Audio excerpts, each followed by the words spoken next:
다 같이 묵도하심으로 1월 6일 수요일 가정예배를 하나님 앞에 올려드리겠습니다.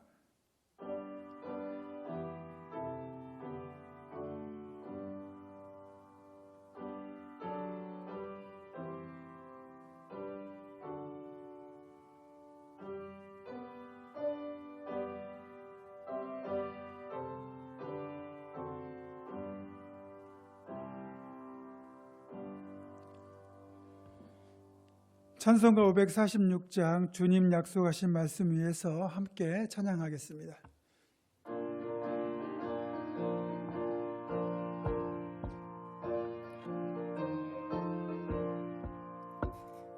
주님 약속하신 말씀 위에서 영원토록 주를 찬송하리라. 소리 높여 주께 영광 돌리며 약속 믿고 굳게 서리라. 굳게 서리 영원하신 말씀 위에 굳게 서리. 굳게 서리 그 말씀 위에 굳게 서리라. 주님 약속하신 말씀 위에서 세상 염려 내게 엄습할 때에 용감하게 힘써 싸워 이기며 약속 믿고 굳게 서리라. 굳게 서리 영원하신 말씀 위에 굳게 서리. 굳게 서리 그 말씀 위에 굳게 서리라. 주님 약속하신 말씀 위에서 영원하신 주의 사랑 힘입고 성령으로 힘써 싸워 이기며 약속 믿고 굳게 서리라. 굳게 서리 영원하신 말씀 위에 굳게 서리. 굳게 서리 그 말씀 위에 굳게 서리라. 주님 약속하신 말씀 위에서 성령 인도하는 대로 행하며 주님 품에 항상 안식 얻으며 약속 믿고 굳게 서리라. 굳게 서리 영원하신 말씀 위에 굳게 서리.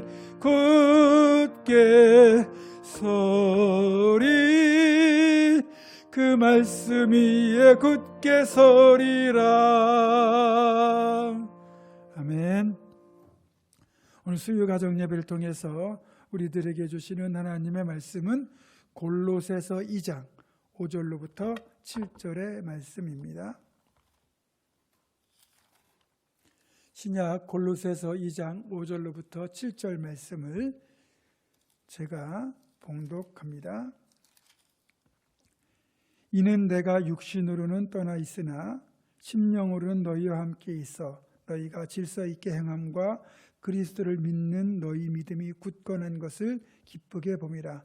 그러므로 너희가 그리스도 예수를 주로 받았으니 그 안에서 행하되 그 안에 뿌리를 박으며 세움을 받아 교훈을 받은 대로 믿음에 굳게 서서 감사함을 넘치게 하라.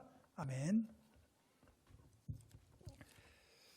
객지에서 홀로 생활하는 자식을 둔 부모는 늘 그 자식의 안위가 염려가 됩니다.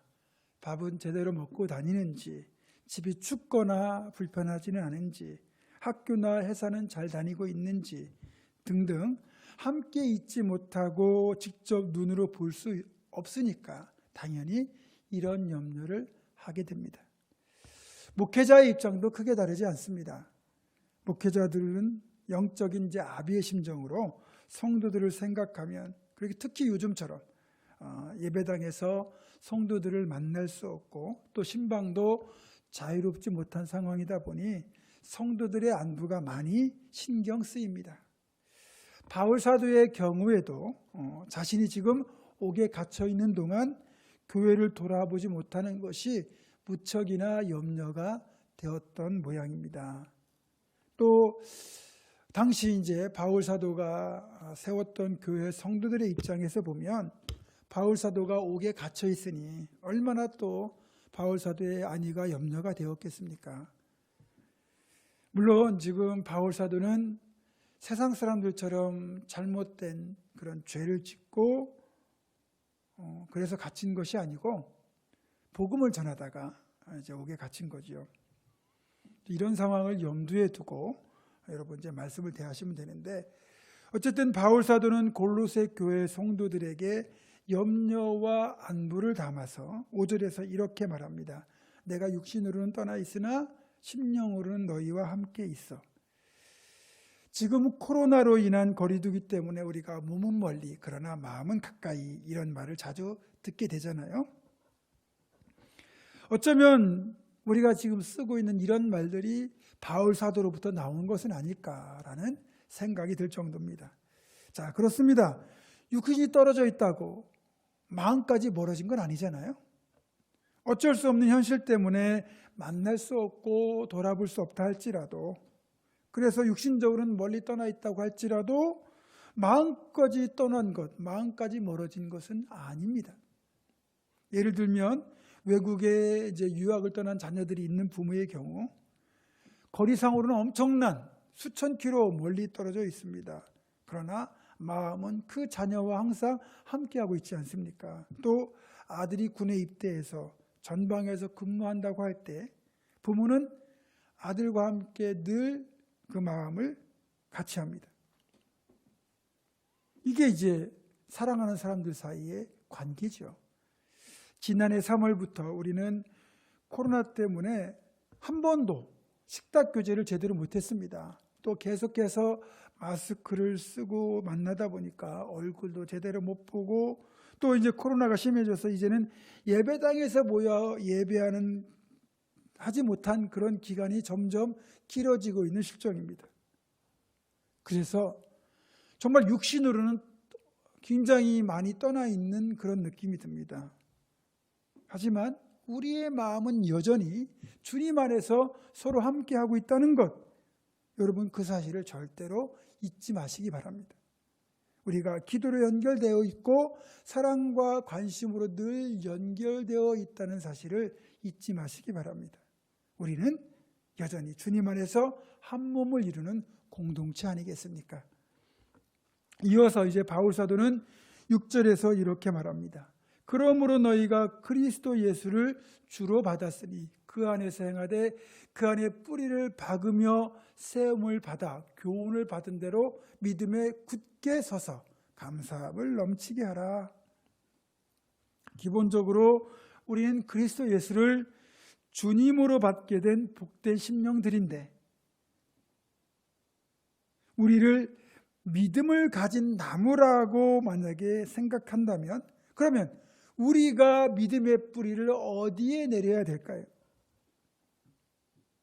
나무의 입장에서 보면 이 나무가 산에 심겨지느냐 밭에 심겨지느냐 또 길가에 심겨지느냐에 따라서 그 나무의 운명과 가치가 달라집니다.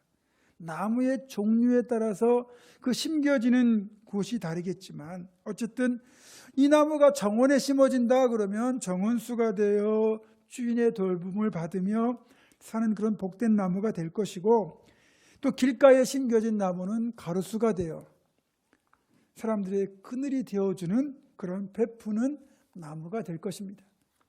그리고 밭에 심겨진다는 것은 과일나무라는 뜻인데, 만난 열매로 모두를 행복하고 즐겁게 만드는 축복의 통로가 될 것입니다.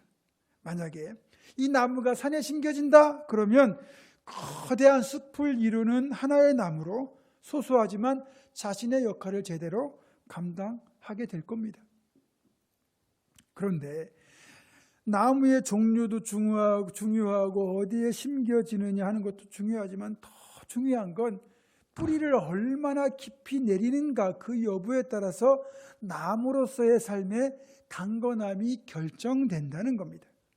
강력한 태풍이 쓸고 지나간 뒤에 산이나 들에 나가보면 적지 않은 나무들이 뿌리째 뽑혀서 넘어져 있는 광경을 보게 됩니다. 왜 그렇게 되겠습니까? 뽑히고 쓰러진 나무들은 나무의 크기와 덩치에 걸맞지 않게 뿌리를 땅에 깊이 내리지 않았기 때문에 그런 결과가 온 거예요. 그러니까 그 강한 바람이 불어오니까 그 바람을 견디지 못하고 그만 쓰러져 버린 겁니다. 반면에 뿌리를 깊이 내린 나무들은 아무리 강한 태풍이 불어와도 끄떡없습니다. 그만큼 뿌리를 깊이 내리는 건 정말 중요한 겁니다. 또 비가 내리지 않고 웬만큼 가물어도 뿌리의 깊이에 따라서 나무의 운명이 달라집니다. 뿌리를 깊이 내린 나무는 웬만한 가뭄에는 시들지 않습니다. 그래서 가뭄이 오랜 기간 지속되더라도 다음에 비가 내릴 때까지 견뎌낼 저력이 있습니다. 반면에 뿌리를 깊이 내리지 않고 살아가는 나무는 평소에는 수분을 빨아들이는 데는 문제가 없겠지만 가뭄이 계속 지속되어서 그렇게 땅이 말라버리면 뿌리를 깊이 내리지 못했기 때문에 결국 빨아들일 물이 없고 그 나무는 결국 말라서 죽게 됩니다. 나무가요, 한번 말라서 시들어 버리면 이미 죽은 나무예요. 그 뒤에는 아무리 많은 수분을 공급해줘도 그 나무는 살아나지 못합니다. 이미 죽었기 때문입니다. 자, 이것을 우리의 삶과 믿음에 한번 적용해 봅시다. 일단 우리가 어디에 삶의 뿌리, 믿음의 뿌리를 내리는가에 따라 삶의 내용, 믿음의 결과가 확연하게 달라집니다. 우리가 반석이 되시는 예수 그리스도라는 믿음의 대상에 뿌리를 내리면 우리는 예수 그리스도로 인하여 가장 복된 삶을 살게 되고 그리고 풍성한 열매를 통해서 축복의 통로로 살아가는 은총을 누릴 수가 있습니다. 여기에다가 우리를 보살펴 주시고 지켜주시고 가꾸시는 농부 되신 하나님이 계시고 우리가 열매를 맺을 수 있도록 이분께서 양분과 수분을 책임져 주실 겁니다. 그렇게 우리가 주님에게 믿음의 뿌리를 내리고 있으면 열매는 자연스럽게 맺히게 되어 있는 거예요. 그래서 시편 1편에서 이 시인은 복 있는 사람을 시냇가에 심은 나무라고 표현하고 있습니다. 시냇물은 마를 일이 거의 없습니다. 주님이 바로 우리 인생의 그런 시냇물이 되어주시는 거예요. 따라서 우리는 주님이라는 시냇가에 심겨지기만 하면 생명의 원천인 물을 풍족하게 공급받아서 잎이 무성하고 열매를 풍성하게 맺는 결과를 가져오게 될 겁니다. 자, 이렇게 풍성한 열매를 맺는 나무가 되려면 한 가지 단서가 있죠. 앞에서도 살펴보았지만 이 믿음의 뿌리를 깊이 내려야 된다는 건데 이걸 달리 표현하면 순도 100%의 믿음이 되어야 된다는 겁니다. 아무리 깨끗한 물이라도 여기에 조금의 불순물이 들어가면 금세 오염되고 그것이 누룩처럼 번져가지고 그 깨끗했던 물을 다 오염시키는 것처럼 우리의 믿음에 세속의 욕심이나 또 불신앙이 섞여버리면 그것이 우리의 믿음과 삶 전체를 망가뜨리게 됩니다. 주님께 믿음의 뿌리를 깊이 내린 사람만이 그런 세상의 유혹이나 시련에도 넘어지지 않고 믿음의 열매를 거둘 수 있는 겁니다. 이런 사실을 우리의 믿음의 선배들이 보여주었고 주기철 목사님이나 손양원 목사님 또는 문준경 전우사님 같은 분들이 이런 사실을 잘 증거해 주고 있습니다. 이분들은 달콤한 유혹도 잘 견뎌내셨지만 더 흉폭하고도 고통스러운 고난과 박해도 잘 이겨내셨습니다. 그 결과 이분들을 통하여 한국 교회가 더 건강하게 뿌리를 내리고 성장하고 부흥하는, 그래서 수많은 영혼들을 구원하는 열매를 맺을 수가 있었던 겁니다. 자, 그렇다면 우리의 믿음은 어떻습니까? 우리의 믿음의 뿌리는 주님께로 뻗어 있습니까? 그것도 깊이 뿌리를 내리고 있습니까? 그리고 우리의 믿음은 순도 100%의 믿음을 가지고 있습니까? 우리가 믿음의 뿌리를 주님께 깊이 내리고 살면, 그리고 말씀의 교훈과 양분과 말씀과 교훈의 양분과 수분을 흡수하며 살면서 그렇게 우리가 자라가게 되면 우리 삶에는 감사라는 열매가 당연히 맺히게 됩니다. 그것도 풍성하게 맺히게 될 겁니다. 사랑하는 성도 여러분, 바로 이런 삶이 진정 복된 삶입니다. 육신으로는 떠나 있어도 마음으로는 늘 함께하는 성도, 또 주님이라는 복된 터 위에 깊이 뿌리를 내린 나무처럼 굳건한 믿음으로 풍성한 열매를 가득 맺는 그런 복된 삶을 살아내는 우리 모두가 되기를 주님의 이름으로 축원합니다. 기도하겠습니다.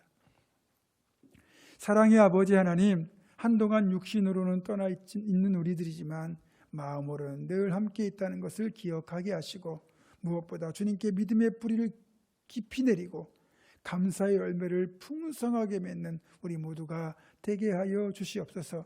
2021년을 그렇게 믿음으로 살아갈 수 있도록 이끄실 우리 주 예수님의 이름으로 기도하옵고, 이제는 우리 주 예수 그리스도의 은혜와 하나님의 사랑과 성령의 교통하심이 2021년 한 해 동안 주님께 믿음의 뿌리를 깊이 내리는 복된 삶을 살아낼 것을 결단하는 사랑하는 봉헌중학교 모든 성도들과 이들의 가정과 생업과 앞날과 우리 교회 위에 지금부터 영원토록 함께 하시옵기를 간절히 축원하옵나이다. 아멘.